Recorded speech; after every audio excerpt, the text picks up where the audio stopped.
नमस्कार दोस्तों, MP study point के यूट्यूब चैनल में आप सभी का स्वागत है। दोस्तों, नेपाल की तैराक खिलाड़ी गोरिका सिंह है जो फिलहाल टोक्यो ओलंपिक 2020 में पहुंच चुकी है जापान के अंदर। और दोस्तों, टोक्यो में 28 जुलाई को सुबह 6 बजे उनकी प्रतियोगिता होने वाली है।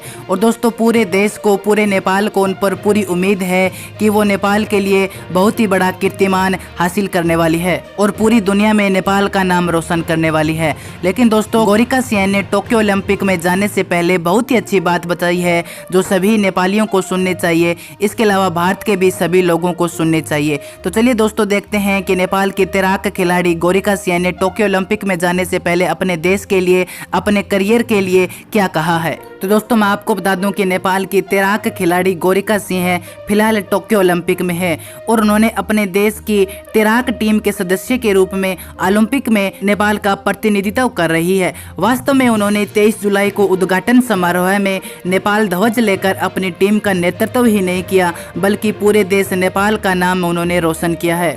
इसके अलावा दोस्तों, मैं आपको बता दूं कि गोरिका सिंह का यह पहला ओलंपिक नहीं है। इससे पहले भी वो 2016 में रियो ओलंपिक में भाग लेने वाली नेपाल की सबसे कम उम्र की एथलेटिक है और उस समय वो केवल 13 वर्ष की थी। गोरिका सिंह ने कहा कि मैं बहुत भाग्यशाली हूं और मुझे ये बात कहते हुए बहुत गर्व हो रही है कि मैं नेपाल के लिए ओलंपिक में दूसरी बार प्रतिस्पर्धा कर रही हूं। और दोस्तों, गोरिका सिंह ने कहा कि मैं पिछले 5 सालों से ओलंपिक के लिए तैयारी कर रही हूं ताकि मैं नेपाल के लिए कुछ अच्छा कर सकूं, नेपाल के लिए एक कीर्तिमान रच सकूं। इसके अलावा उन्होंने कहा कि ओलंपिक में होना हर किसी के लिए तनावपूर्ण हो सकता है। मानसिक रूप से इसका सामना करना बहुत ही मुश्किल होता है, लेकिन जो एथलीट खिलाड़ी होते हैं उन्हें इस सभी समस्याओं का सामना करने के लिए स्पेशल ट्रेनिंग भी दी जाती है।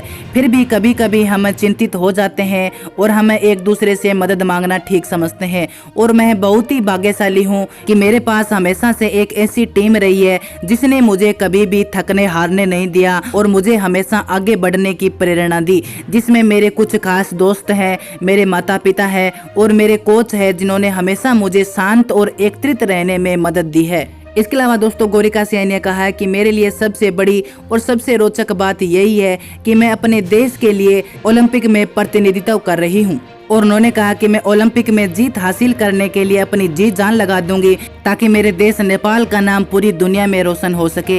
इसके अलावा उन्होंने कहा कि मुझे उम्मीद है कि मैं अपने देश की अन्य महिलाओं और लड़कियों को भी खेलों में भाग लेने के लिए प्रेरित करने में बिल्कुल सक्षम हूं और मैं अन्य लड़कियों को भी प्रेरित करती हूं कि वो भी जिंदगी में आगे बढ़े और खेलों में भाग ले ताकि अपने देश का नाम रोशन कर सके। इसके अलावा दोस्तों, उन्हें पहले भी अंतर्राष्ट्रीय स्तर पर काफी अनुभव है।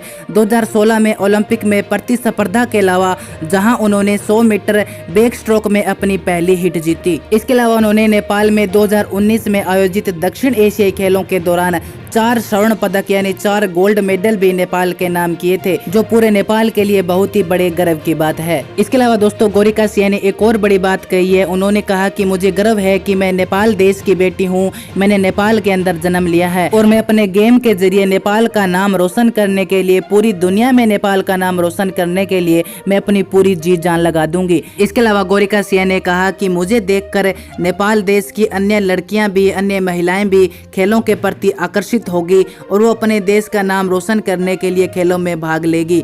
और ये मेरे लिए बहुत बड़ी बात है कि मुझे देखकर नेपाल की लड़कियां प्रेरित हो रही है और मैं उनके लिए एक मार्गदर्शक का काम कर रही हूँ। दोस्तों, सच में गोरिका सिंह का अपने देश के प्रति यही जुनून, यही प्रेम उन्हें यहाँ तक खींच लाया है और पूरे नेपाल को उन पर उम्मीद है कि वो टोक्यो ओलंपिक 2020 में नेपाल के लिए बहुत ही बड़ा करने वाली है। और दोस्तों, अपने देश के प्रति यही सोच असली देशभक्ति होती है जो फिलहाल गोरिका सिंह कर रही है। तो दोस्तों, मैं गोरिका सिंह की सोच को सलाम करता हूं कि वो नेपाल के लिए बहुत कुछ करना चाहती है और हमें पूरी उम्मीद है कि वो नेपाल के लिए एक बड़ा कीर्तिमान रचेगी। तो दोस्तों, आज की वीडियो में इतना ही। अगर ये वीडियो आपको पसंद आए तो अपने दोस्तों के पास शेयर जरूर करें। इसके अलावा गोरिका सिंह की अपने देश के प्रति ये जो सोच है ये आपको कैसी लगी, आप मुझे कमेंट बॉक्स में जरूर बताएं। तो मिलते हैं अगली वीडियो में एक नई अपडेट के साथ। तब तक के लिए जय हिंद, जय नेपाल।